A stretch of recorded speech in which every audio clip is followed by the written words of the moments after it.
प्रिया के फ्लैट अपने नाम खरीदने की वजह। प्रिया एक मल्टीनेशनल कंपनी में कार्यरत है। एमबीए करने के बाद पिछले 2 साल से प्रिया दिल्ली में जॉब कर रही थी। अब प्रिया स्टेबल हो गई थी, इसलिए मम्मी पापा उसकी शादी करना चाहते थे। एक दिन प्रिया के पापा के फ्रेंड ने प्रिया के पापा को अपने बेटे ऋषि के साथ प्रिया की शादी का प्रस्ताव दिया। दोनों फैमिली एक दूसरे को पहले से जानती थी, इसलिए दोनों परिवार इस रिश्ते के लिए तैयार थे।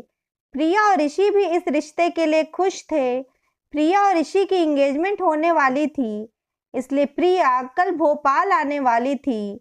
आने के एक दिन पहले प्रिया ने अपने मम्मी को बताया कि मम्मा, मैंने मेरे नाम पे एक फ्लैट बुक कर लिया है। 2 BHK फ्लैट है। प्रिया की माँ बहुत खुश हुई और जाकर प्रिया के पापा को बताया कि बहुत खुशी की बात है, हमारी बेटी ने खुद के लिए एक फ्लैट बुक किया है। प्रिया की माँ आगे बोली, प्रिया ने मना किया था कि अभी आपको इस बारे में न बताए, लेकिन मुझसे रहा नहीं गया, इसलिए आपको बता दिया। प्रिया आपको सरप्राइज देना चाहती थी। प्रिया की माँ की बात सुनकर प्रिया के पापा गुस्से से बोलने लगे, क्यों फ्लैट बुक किया प्रिया ने? आखिर एक बार पूछना तो चाहिए था इतना बड़ा निर्णय लेने से पहले। फिर इसकी जरूरत क्या थी? इतना घटिया आइडिया दिया किसने प्रिया को? आराम से रेंट पे रह तो रही ही थी। फिर 6 महीने बाद शादी हो जानी है उसकी ऋषि के साथ। ऋषि ने अपने नाम पे लिया तो है फ्लैट। प्रिया को क्या जरूरत थी फ्लैट बुक कराने की, और वो भी अपने नाम से लेने की? आधी सैलरी तो किस्त भरने में चली जाएगी। भोपाल में एक और फ्लैट बुक करने की क्या जरूरत थी? भोपाल में ससुर का बनवाया शानदार डुप्लेक्स तो है, और फिर हमारा मकान भी तो इसी शहर में है। फिर इसी शहर में एक और फ्लैट बुक कराने की क्या जरूरत थी? प्रिया के पापा ने झल्लाते हुए प्रिया की माँ को बोला, आपने भी प्रिया को नहीं समझाया होगा कि फ्लैट अपने नाम बुक करने की क्या जरूरत है।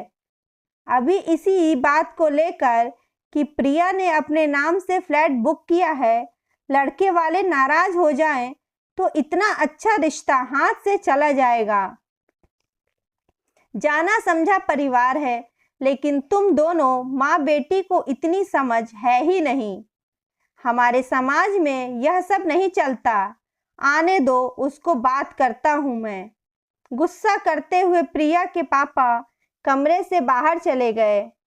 रात भर प्रिया के पापा करवटें बदलते रहे कि कब प्रिया आए और वह उससे बात करे। दोपहर तक प्रिया घर आ चुकी थी। जितनी देर प्रिया फ्रेश हुई और खाना खाई, बड़ी मुश्किल से प्रिया के पापा ने खुद को रोके रखा। जैसे ही प्रिया ने हॉल में आकर टीवी ऑन किया और यूट्यूब पर न्यूज चैनल लगा लिया, मम्मी प्रिया के लिए आइसक्रीम लेकर पहुंची और पीछे से प्रिया के पापा वहां पहुंच जाते हैं और शुरू हो जाते हैं, प्रिया कि यह अपने नाम फ्लैट लेने का क्या मामला है।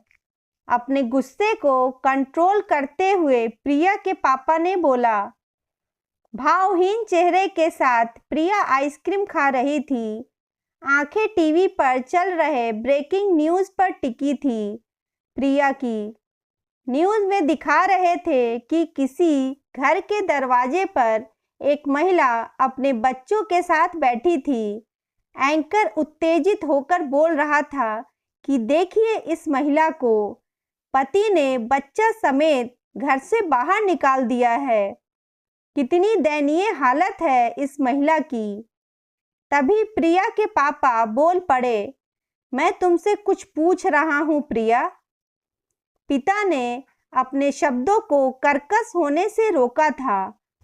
क्या वजह है बताओगी? पापा ने फिर पूछा।